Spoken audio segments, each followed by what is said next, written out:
was a drug abuser when I was young. I basically came from a broken home and was homeless at 12, and became hepatitis C infected. I was able to go to rehab and turn my life around. I actually was case manager for South Jersey AIDS Alliance, and I drove limousines on the weekends, to help ends meet.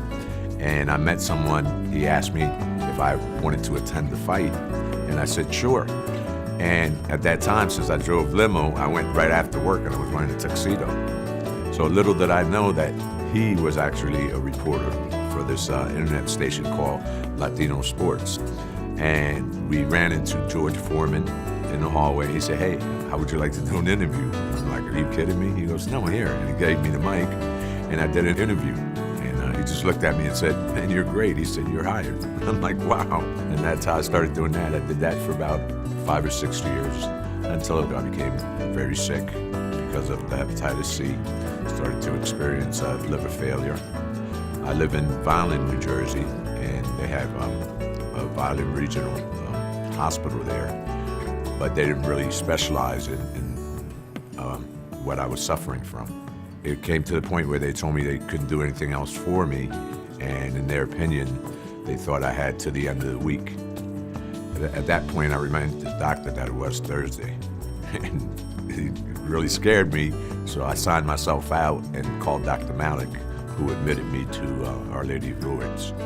I was there for about a month and a half before I was evaluated and was able to be put on the transplant list, at which time, a week and a half later, I underwent the procedure. I was a very extreme case. I could barely walk.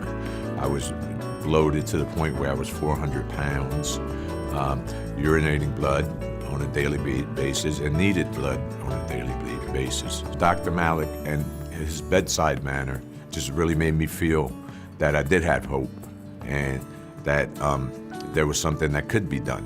There was one nurse who, her uncle had a transplant, and she actually had him speak to me, and that really meant a lot to me.